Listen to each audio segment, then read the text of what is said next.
You're listening to Brainwork Framework, a business and marketing podcast, brought to you by focus-biz.com. With me today is Faris Aranki, who has some very nice information to share with us today. Faris, thanks so much for joining us. My pleasure. It's a real pleasure to be with you today, Chris, especially as we're dressed alike. Yes, this is fantastic. I see you got the memo on, hey, you got to wear the light green shirt. I did. Things always go smoother when people are dressed alike. They really do. That's fantastic. So Faris, tell me more about your work history and what you're doing today. Okay, let's start with the here and now. So I'm the CEO and founder of a consulting firm called Shiageto Consulting, where we specialize in bringing emotional intelligence to strategy, right? So a lot of companies out there do a lot of great things in strategy, coming up with big ideas, solving complex problems. And heck, I used to do that for a living. But you know what? Nobody does anything with those great ideas and those great strategies. Then all they're doing is writing big documents, heavy paperweights. Now, I did that a lot in my career. So what we do today at Shiageto Consulting is bridge that divide, get people to buy into great strategies, get teams aligned, get them working better together by unleashing that emotional intelligence and that better focus amongst the team. So I've been doing that for 4 years. Absolutely love it. Work with companies ranging from super big ones like Amazon to super small ones. I could name some companies you probably would never have heard of them, but it's about getting those teams buzzing and all pointing in the same direction. So that's what I do today. How did I get here? Well, I used to be that strategy consultant who was paid big bucks to solve complex problems. I did that for 12 years. Before that, I was in the energy industry. So I know all about oil and gas, if anyone wants to talk to me about that. And a long time before that, I used to be a high school teacher. So I can also talk to you about high school maths and economics, which is what I used to teach around the world. So, and that's a little bit about me, but there's so much to dive into there. Hopefully, Chris, I've set you up. Let's go for it. That sounds fantastic. I was looking through your past experience and what you've done, business owners and entrepreneurs and anyone who might be just in the working world, they're trying to find their path to success. And it's elusive. What goes into creating that strategy for success? And you've broken it down into an equation, which I think is just fantastic, which will allow people to expand their minds a little bit on what it's going to take to be successful. Do you mind sharing what that strategy is, what the equation is? Yeah, for sure. I love the equation and I own a trademark around it. Actually, I fought a trademark battle for it. So I've got to love this equation because it involves lawyers and everything. But that's another story that I've got. And so the equation quite simply says, this maths teacher in me, I needed an equation. Look, if you want to be successful in life, first of all, you've got to have a goal. You've got to have an objective, right? Otherwise, you're just strutting around life like an atom, right? So if you are clear on what you want to achieve, then it's easy, right? You need 3 components. The first is IQ, right? And that's not the classic Mentor IQ, that's strategic IQ. Do you have good quality ideas? Have you tested them, right? Are they as sharp as possible, right? If you do, and you've got a great idea, then the second component you need is good strategic EQ. This is emotional intelligence, the ability to take others on the journey with you, because nobody can make a strategy come real just completely on their own. So you need to get others excited, invested, and bought into it. And then the third component is FQ, which many people might not have heard of, is focus quotient. It's not enough to have a great idea, people bought into it. If you're not focused enough to deliver it, then it's going to fall away on the wayside. So IQ, EQ, and FQ will get you to wherever you want to get to. Wow, that's fantastic. And something you mentioned before was it takes that village, it takes that team. You have to get them to rally behind you in order to move that idea forward. And getting the buy-in from people can be a challenge, I'm sure, both with your years of experience with strategy consulting and what you do now as well. What does it take to get the team to buy into your idea? What's the best strategy behind that? I mean, there's a whole plethora of stuff, but let's start with the obvious one. Where many of the companies that I worked for in my old hat as a strategy consultant is, if you try and dump a strategy on somebody, they are more likely to resist than if they built it themselves. It's the simple factor, right? It's far easier to have somebody own something if they built it themselves. It's the IKEA effect, effectively, right? So, I built this, so I'm more invested in it. But, too many companies make that mistake of hiring somebody to do their thinking for them, or just only leaving it to the senior executives to do the thinking and then dropping it on everyone going, right, well, you've all got to love it now because we thought it up, right? So that's the number one thing to do. You get people involved. And it's not saying that you need to go around with a blank piece of paper to everybody in your company, right? That obviously that would be unwieldy unless you're in a 4-person business, then maybe you can do that. But but allow them to touch and feel it in the development stage, right? I often talk about the wonky iPads in the Apple Store. Now, have you heard about this before, No, Chris? no, I haven't. In the early days of Apple, in the Apple Store, they'd put every Apple device 10 degrees slightly wonky, slightly askew, right? Because when a human being walks in, what's the first thing they're going to do that their brain will want them to do? I think they're going to scan their surroundings and see if anything's out of place or in place. Yeah, exactly. We don't like things not straight. So most people reach out, touch it, and correct it. Now, what's shown is as soon as they touch the product, they're like twice as likely to buy it because they feel they own it. They've had it, they felt it. So I always talk about have a wonky strategy that's 10%, 10 degrees just a bit straight. Go and show it to people. Say, what do you think? Let them change one thing about it. They suddenly feel like they own it, right? They suddenly feel more invested in it rather than if you dump the polished, finished article on them. So there's lots of ways to get that engagement, but that's probably the number one thing I say about how do you get people to buy into an idea. Okay. And then further down the line, there's lots of stuff around how you talk to them. Okay. Who's communicating with them? It's the old adage of it's not the message, it's the messenger. So sometimes you've got to pick the right person to tell them about that strategy or get them excited about the strategy. And that could be two ends of the scale. You could get someone super senior that they're in awe of, or you could get someone who they see day to day and have lots of trust with. It's about deciding for each group of individuals in the company and making that call. So it's a big part of it, how you go around sharing the strategy and investing the time. So, a lot of the senior teams I work with, they take 2 months, 3 months to develop the strategy and they go, right, we're done. No, my friend, there's another 6 months of work now. You're just about to start. So those are two key components for getting people bought into strategy.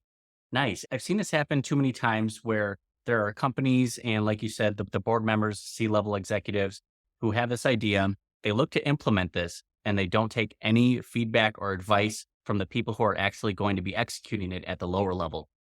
Whether that's new systems and CRMs or new processes, they're not on the ground doing that grunt work where they understand the processes and everything that's involved. And I feel like if they instead got people involved, like you said, once you get that buy-in, share that experience, let them bring the ideas to you, and then it's a community project. That way everyone has skin in the game and feels like it's their own. Yeah, completely. And, I have the fortune of working with a whole vast array of companies and there are some really clever ways of doing that. And I absolutely love it every time I see it. So yeah, increase the ownership, increase the involvement. And actually they'll be surprised because they get such better ideas than rather thinking they know the answer to everything. Yes, absolutely. Now, how would some C-level executives who have this idea go about presenting that in its infancy stages where they can still lead with their idea, but still get the input from other members so that way everyone has skin in the game and is now involved? Because that can be a challenge. They're trying to bring this top level idea down and trying to get that buy-in and strategies from them can be a challenge. Yeah, and let's not sort of downplay how difficult that is, because first of all, there's a lot of ego involved, right? You're a senior executive to say, actually, I need the help of people below me, when actually everything that is in your previous career up to that point has told you that you're great and actually you have achieved. So to actually have that humility sense of, hey, I need to open this up, but then actually making it happen in a delicate way without, because you also don't want the people below you to think you're incompetent and go, well, hang on a minute, why are we doing your work for you? Right. So it's that delicate balance. So there's a lot about there that involves EQ, right? Me getting comfortable as a senior exec to ask, but also what's the right way to ask?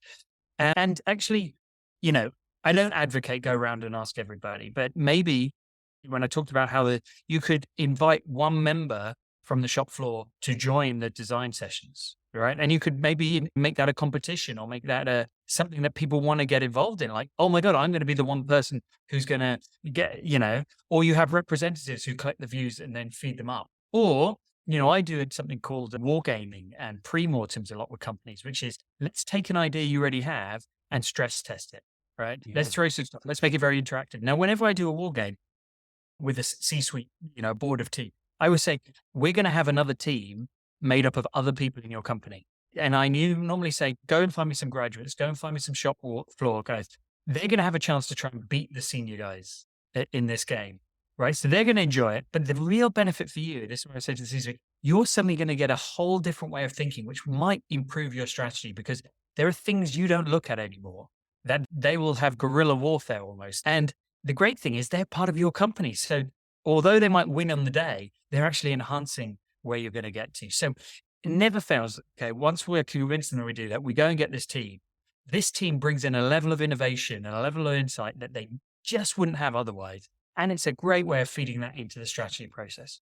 Yes, absolutely. Have you ever worked with a company that it's extremely hard to get the top level executives on board with that idea, where they just want to silo that information and the strategy planning, where they don't want to involve other members of the company at all? And for sure, right? And I've got Mhm. every kind of challenge. So I always say each group is unique, but that you see the same common patterns of resistance and biases. So how you break through that is part of the fun of my job, right? Everybody has drivers and it's finding them and leaning into them. So sometimes it's ego, sometimes it's competition. Sometimes you just have to ask someone higher up to tell them they need to, right? So everyone has a lever, for good or for bad. There's people at home sitting going, I don't have a lever. Nobody can influence me. But unfortunately, we all do. And some of us give away those tells a lot easier than others. But everyone has a way of coming and seeing the epiphany. And I can tell you lots of stories of different senior people I've had to work with in different ways. That's the way we go about it. That's fantastic. What has been your most favorite project that you've worked on so far? Something that's extremely complex or something that was right under their nose? They just needed you to realize light bulb moment.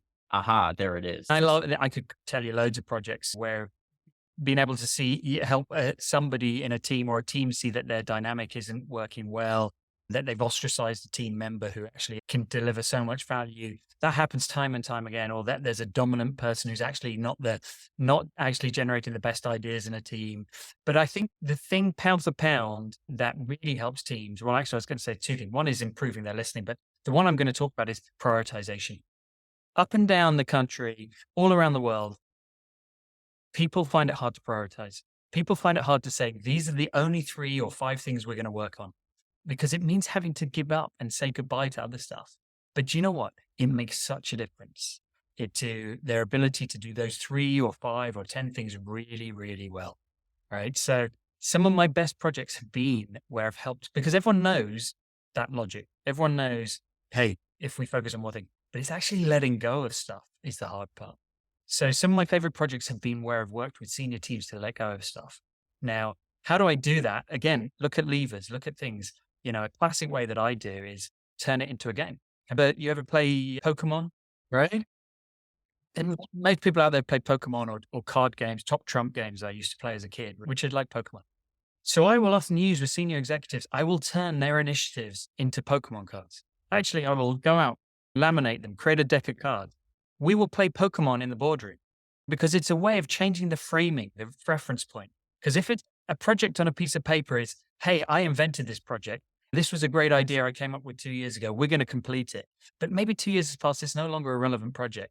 Once you turn it into a Pokemon card that keeps losing against other Pokemon cards, they go, hang on, man, why is my card so shit, man? Why? And I'm like, I don't know. It's your project. And they're like, well, let's get rid of that one. Right.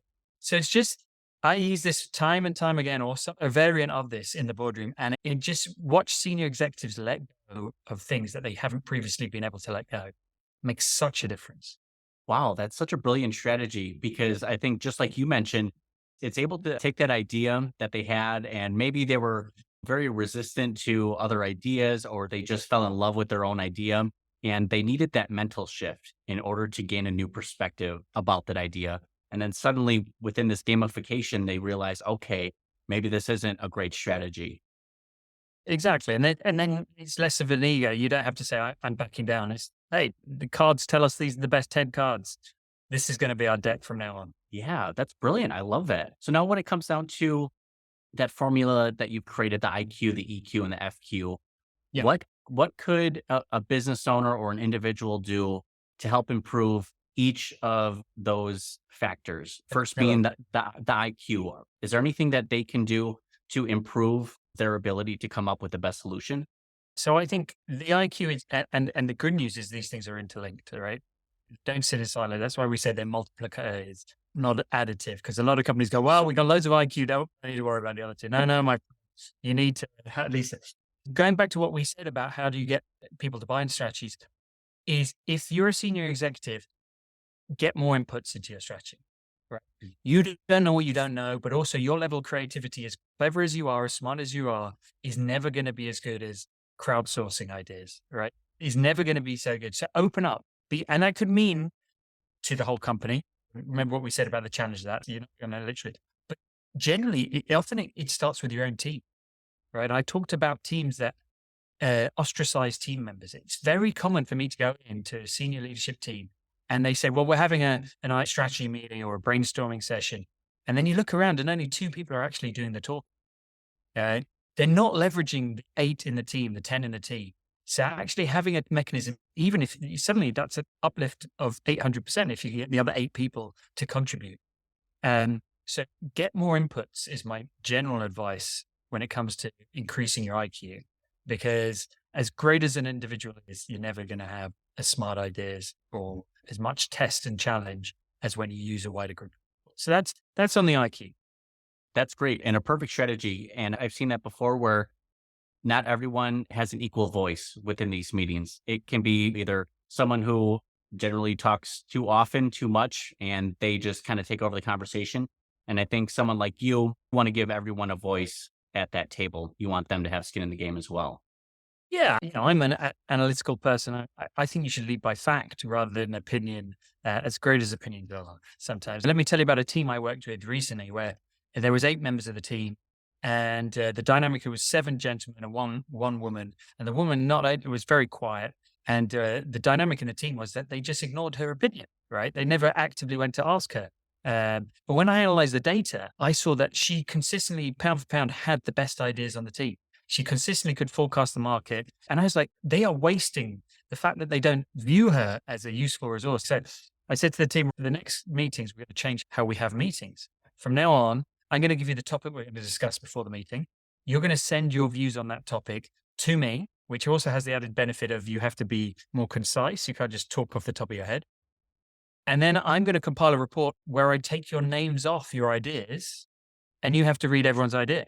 So they sit and read and they look at the great ideas coming out of this woman. And the first person said, oh, is this John's idea? I said, is it Steve's idea? No. All right. Oh, it's Sarah's idea. Oh, wow. Okay. Right. Because they're assessing the quality of their idea, not all the biases they have about that person. Suddenly opening up new input into your IQ. I put this in the IQ bucket. You are adding to your IQ because you've changed how you work as a team. Wow. That's amazing. That ability to remove the bias from their decision-making. And then they're now suddenly able to look at that situation objectively, free from that bias. They're now able to look at the idea itself and not who was providing that idea. Completely. That's brilliant. So we talked about increasing the IQ, your ability to come up with the best solution. How do we improve our ability to bring others with us? Okay. Now EQ, this is the bucket I love the most and probably where I do the most work. So we talked about it's the message and it's about communication and it's about taking others through it. So here's the secret. And it doesn't just have to, it's just in life. The more you flex and talk to people how they want to be talked to, the more successful you will be at learning your strategy or in anything in life, right? Too many of us go through life following the golden rule, which we were taught as kids, which is treat others how you want to be treated. It's a great rule. Don't get me wrong, but there is a better rule out there. The platinum rule, treat others how they want to be treated. Okay. Once you can work that out and talk to them how they like to be talked, they will be more open to suggestion. They'll be more open to embracing things. And it's such a simple switch and thing to change. Now, for many people, they've only ever known how to talk in one way. So you might need to have to develop your skills in talking to people in other ways. And what do I mean by this is some people love lots of detail and lots of data. Great if you're talking to someone else who loves lots of detail and lots of data. Not so great if you're talking to someone who loves the big picture, you couldn't give a damn. Right? So you have to talk in big picture, but maybe you've never done that in your life, right? But you have to do the running, not them. That's the key. And that's what I learned as a school teacher. It's not for me. I can say the same thing over and over, louder and louder, and then go, why are the kids not getting it? Right? It's my job to get them to get it, not their job to learn it necessarily. Many of them will just sit and go, this is boring.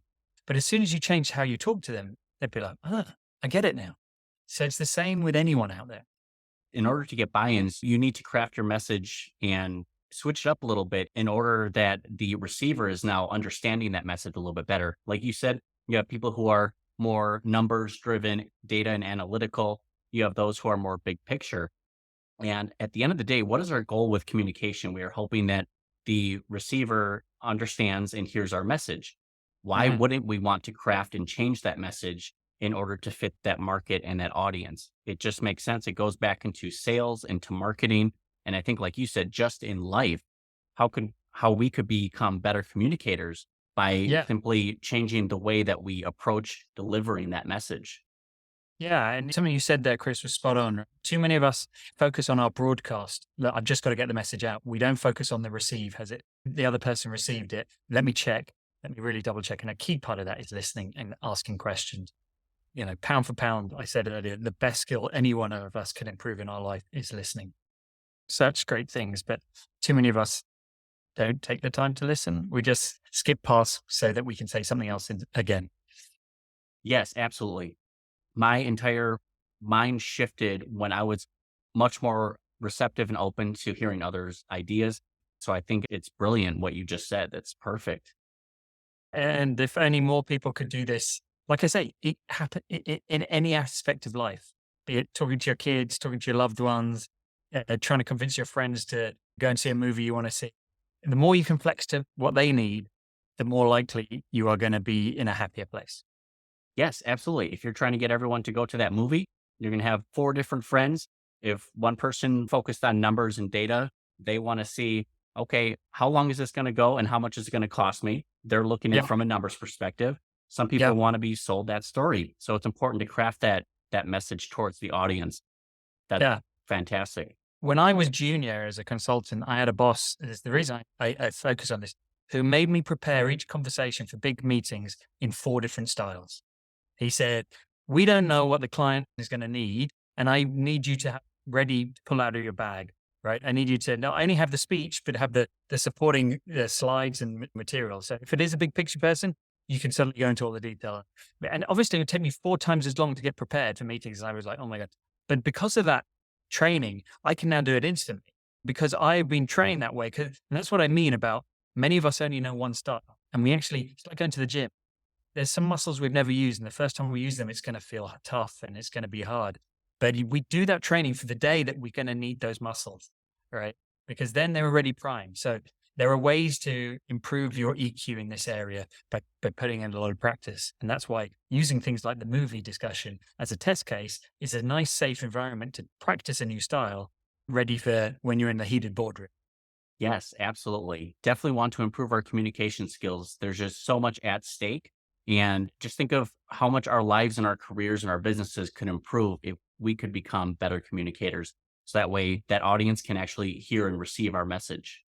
I mean, the world would be completely different. Yeah. I mean, I look forward to that world, but in the meantime, I've got a job. So Yeah, exactly. Keeps you employed. Now, I know for myself, and I'm sure a lot of other business owners, once we're improving ourselves and we have this great idea and we're looking to execute, we've got the buy-in, but we lose focus. We yeah. lose that ability to focus and be efficient in actually executing that great idea. What Yeah. are some tips and tricks? What can we do to better focus? Well, we've already covered one, Chris. The big one is play Pokemon with your own activities, right? Get rid of at least half of them. Okay. Whatever you're doing, get rid of stuff. And human beings, we hate getting rid of stuff.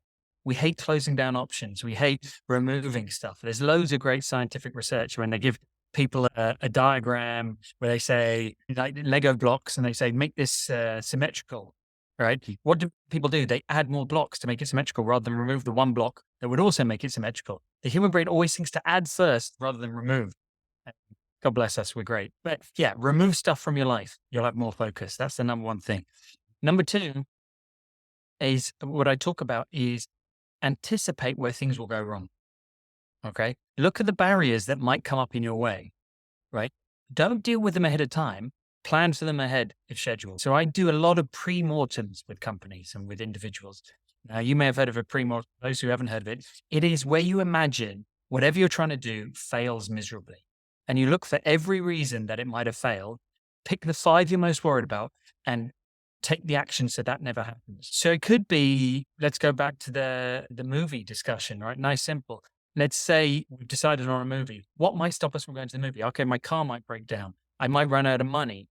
My 4 friends might fall out over something, right? So I'm going to make sure the car has had a service. I'm going to make sure that I've taken $50 out of the cinema so that when I press go, it just flows smoothly. It is all focused, right? So that's what focus, and that happens in companies all the time. They launch a big strategy. They say, look, this is all the thing. Then they forget that actually people don't have licenses for the new software. So that's a barrier in the way, and they lose time, right? Or they lose months before they realize it. So to anticipate the barriers to your focus and remove them before they even come up, rather than trying to deal with them at the time, is a really good thing for your focus. Wow, that's brilliant. Because I know in any planning or strategy session, there usually are those weaknesses and the barriers, the obstacles that you're anticipating running into, and it can create a lot of stress and anxiety when trying to move that idea forward. And I love that strategy that you presented, where list the top 5, make sure that you find workarounds, something that can keep that moving forward, and then that stress and anxiety is just diminished. Now you can focus on that success, and you already have a strategy in case things go awry and aren't working right. You have something to propel you moving forward. Yeah. I talk about the power of pre-decisions, right? The more you can pre-decide rather than decide in the moment, the better you'll be. And do you know what? Everything I just talked about was at a company level, but this applies to just individuals day to day, right? Think about what are our biggest focus barriers. We're probably unaware of them, right? Of course, it's the mobile phone, right? Your phone, ding, ding, ding. That's the number one, right? How do you eliminate that? Put it in a box, turn it off, silent. But there are other things like hunger. Think how much you're affected by how hungry you are. The build up to lunchtime, you spend the whole hour before thinking, what am I going to have for lunch? When am I going to have lunch? Right? And imagine you've got to write the most important report of your life, right? And in that hour build up, half your mind is elsewhere, right? I talk about focus points. Imagine you had 100 focus points, 50 of them already gone to lunch. So how do you make sure that you're not distracted? Have lunch earlier, or make sure you have a snack prepared. And the same goes with the temperature of the room. Or, if you're sat next to someone you don't like, your mind goes to like, all these things are focused barriers, focused distractors. Eliminate them as much as possible. And that's why when I do stuff, super important meetings, I think about the temperature of the room. Is there catering? Who's sitting next to who? What order we talk about things? Will it irritate people? Because those could be focus barriers. And I want everything to run smoothly and that we focus on the strategy, not these little things, or even lose 10% of our focus because of these. The distractions are never ending and they're always constant. And of course, throughout our work days, we are constantly bombarded with just, hey, I want your attention. Give me your attention. Yeah. So in order to be better, we need to remove those distractions ahead of time. Anything that could potentially make our mindset go off that main topic, just overcome that without thinking about it twice. Now it's, okay, this is how I fix that. Let's move forward. Yeah. It's amazing sometimes the things that will help us in that respect. Yes. It's funny. I'm just moving my home office from one room in my house to another room in my house. And the room I'm moving it to is opposite, actually, the building next door to me is a university. And I can actually see, as of this week, the students have come back and they're studying. And one of the reasons I'm moving is I know that watching 50 students at a time studying while I'm trying to work will encourage me to work harder, right? It's that power. And it's something I do with teams often is Zoom libraries, because people find it hard sometimes to work alone, particularly in this world where we're all sat at home. But just opening up a Zoom where all their work colleagues are working at the same time, not talking, will encourage them to work most of the time. Right? Will encourage them to be more focused and disciplined, because it's the power of social proof, the power of others are doing it, so I'm going to do it too. And now I do this with teams, and I'd say 8 out of 10 teams keep it going, where they'll say, look, do you know what? 2 hours a week, we're all going to work on Zoom at the same time. And they all tell me about the power of the productivity that comes out of the side of it. So I'm looking forward to my office and using the inspiration of the 50 students each day to make me more effective. I'm very excited for you. You've already accomplished so much already, but for you to realize, hey, the space that I'm working in is not very productive for myself, you're going to make those changes. I think that's fantastic. The community, the social proof is so important. I find myself being a lot more productive when I surround myself with other people who are actually being productive. And it's just that accountability. You're able to have conversations. And again, it's kind of that you almost feel a little guilty if you see others working and you're not pulling your own Yeah. weight. Yeah, completely right. And the key component of this, and which flows through the three pillars, is self-awareness, right? Invest time in understanding yourself and your own drivers. So I long ago realized the accountability one, Chris, which sounds like it's similar to you. So I have a little technique anytime I have a task that I don't really want to do, which is I either text or phone one of my sisters. And I say to her, look, I got to do this. And she'll say to me, I don't care. I literally don't care. But the simple fact of me having told her, she never has to check up on it, means I am infinitely more likely to do that activity because I've told another human being. So she gets irritated that I use her as this human being, but she's my sister, so I can do that. But just working that out about myself was revolutionary, right? It really was a game changer for how I went about difficult tasks. So work out yourself, whatever it takes, and start implementing those things. Oh, that's fantastic. Now, when it comes to the formula for success that you patented and created here, what is the biggest one that is the challenge? What do people struggle with the most?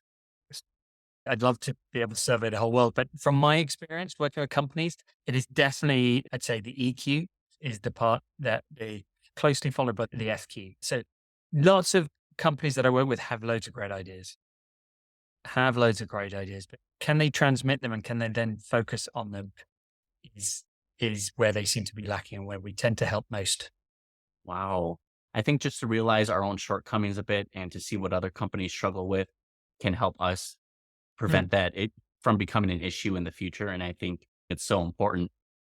When it comes to that equation, what are people really good at? I saw that you said that everyone has no shortage of ideas. Are they generally good ideas or are they kind of lacking? I mean, they are generally good ideas, right? Even if you don't look externally, people surprisingly come up with great ideas. I think human beings are constantly looking at things like, how can we improve? Largely out of boredom, if nothing else, right? Like, oh, can I optimize this? And boredom bias, that's a fascinating thing we can talk about and how that affects strategy. But they're not very good transmitting those ideas and getting other people as excited about them as they are. So sure, we can all do with a bit of improvement in our ideas, but it's that transferring. And I'm thinking about a client that I'm working with recently. It's immensely sad that the ability to transmit ideas isn't better because the healthcare system. So I'm working with a team whose job is to research the best trends in healthcare around the world. So take a field of medicine. They say, okay, what is the best thing happening in cancer right now? So they look around globally and they compile all that information. And then they go present to the doctors and the clinicians and say, these are the best practices. This is what you should be doing. Okay. Sounds like a really simple and powerful thing, Chris. Like we've crowdsourced, and this is all based on fact, by the way. It's not just opinion. It's not like, oh, there's a doctor over here who uses this ancient herbal thing. No, it's scientifically, they've looked at the stats.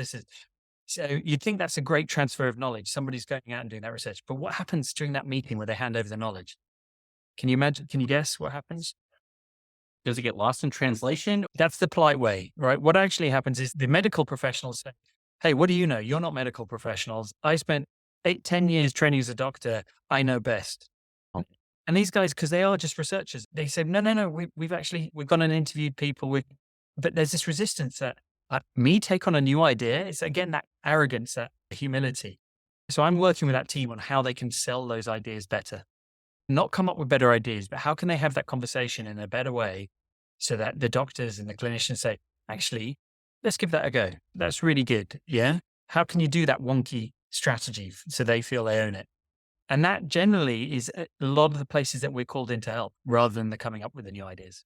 Yeah, I can definitely see that as a shortcoming for a lot of businesses. One of the books that I read recently was The 12-Week Year. I can't remember who wrote it, but if you're familiar, basically it was these two gentlemen who run this consulting firm. And one of the biggest challenges that they noticed in companies was getting the employee buy-in. And I think that's the EQ that you mentioned here, something that they were consulting with this company and they had tried for 2 to 3 months already to get the buy-in from their employees, or they were considering, how do we approach this situation? And literally they said, okay, this is a roadblock for us right now. We need to get buy-in right now. So they held a team meeting instantly. They shared the idea, why it was going to benefit them, and they got the buy-in from the employees. So something that they were waiting on for 2 months, those consultants came in and were able to get over that obstacle right away. And I imagine very similar for you too, where you're taking a look, this big picture look at what they're trying to accomplish. And then you remove those roadblocks and obstacles in order to get the team buy-in, find the best ideas, and then actually focus on what's important in driving those forward. Yeah, 100%. And I wish we were brought in earlier, but like I said, there's a lack of self-awareness. Think of a client where they'd already invested tens of millions of dollars trying IT solutions to what really was just similar to that situation. You just needed to fix the human conversation element to unlock the problem. But hey, I'd rather be the last solution than not a solution ever. So, we'll take the wins. Absolutely. Better late than never. Makes Mhm. sense. So you talked about boredom and how that can either help or hurt our efficiencies or ideas and execution. Yeah. So a little bit of boredom is great because we think about how can we improve things. But seriously, I worked with some great companies. They're doing fantastically. And you can just see they suddenly want to do something new. Yeah. They want something new and shiny. And you're like, why? When everything is ticking along nicely. But it's that boredom bias. Right? They feel they need to be, and this is at the individual level, they need to be earning their money or they need to be showing the world that they're doing something, taking action, where actually sometimes the best strategy is let's do nothing. Let's stay as we are. So one of the things I always throw into strategy discussions is the option of status quo. Because that's Yeah. often in brainstorming sessions where it's like, what should we do? A, B, C, D. I'm like, don't forget about Z, Z. Yes, absolutely. I saw a post that was really inspiring. It was about how at the end of the day, when you're tasked with making a decision on something, and even if you don't make a decision, that is its own decision on itself. You decided that not taking action on that was actually the best strategy to move forward. And that can be a challenge for us, especially when we're getting bored, whether at individual or the company level. How do we cure that boredom as we're trying to find something new and shiny? How do we stick with the status quo when we're feeling bored? Well, that's a great question, right? So getting more excited by the things you are doing. Sometimes you help senior executives get reacquainted with their own business. So one of the things about when you're senior, you lose touch with that shop floor. And, I think one of the most powerful things is go and walk the floor, go and do a day in the life. Get the excitement back, the buzz of what you're actually doing, because you might not. And then the other side of it is acknowledge doing nothing as an action, right? Imagine if your to-do list, so we all write a to-do list that is the things we're going to do. What if we included on that list the things we're not going to do out of choice? That's an action as well. I've made a choice not to read this article today. I've made this choice not to kick off this new project. I've made it, right? And then you can tick it off, right? Because a lot of people have to do this to get that endorphin rush of the ticking off. So if you actually turn inactive or doing nothing into a visible action, you can get some of that rush of I've done something. And Yes. I can look back historically at all the decisions I've made that were Wow. not doing anything. That's brilliant to actually put those no action items within your to-do list. Because then that lets you know I'm still moving things forward. I've just made this conscious decision not to take action on this because, like you said, prioritizing, you're taking a look at everything that needs to be done. And generally, there's going to be the one or two things that are going to move the needle the furthest along. So that can help you take those good ideas, but they're just not a priority right now. We need something that's going to have the most impact. And I think that's what businesses and individuals are looking to do at the end of the day to have the most impact. Yeah. And I always love in the strategy process, this is where the IQ part comes in. Give me more ideas, give me more options. A great IQ session is we come up with 100 options because I'd rather pick 10 and that we're all bought into them. And the great thing is, if those 10 turn out to be duffs, we've got 90 backups. We don't have to go through this process again. We've already got a long list. So we come up with 100, we make a choice on 10, but we also make 90 decisions of no, which are also actions, right? And those no's are a backup for later, if ever we need them. Wow, that's brilliant. I love that. Now, Ferris, with all the advice and tips that you've shared with us, is there anything that we haven't touched on, like any advice you'd want to share with other companies or business owners or individuals? Well, I do, but I'm also a big fan of brevity. So, leave enough hooks for people to come back. I think there's a lot of great stuff out there. We talked about listening, but a lot of great stuff about you already know a lot of the lessons that you need to know. Just start using the knowledge that you've already got rather than acquiring new stuff. It's probably you'll be more effective. But hey, look, I can talk about effectiveness. I can talk about the 3 pillars all evening, all morning. So I'd love to carry on the conversation with anybody listening to this. And that's probably the best thing to say now. Absolutely. That's perfect. Where can people find more about you and what you offer and connect with you?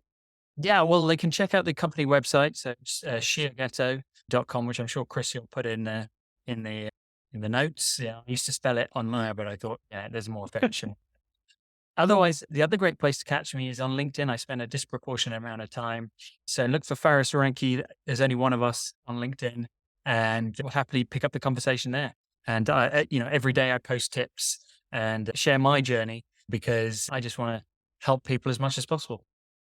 Absolutely. That's what it's all about. And I think something very, very important that you touched on was there's a time for learning and there's a time for taking action.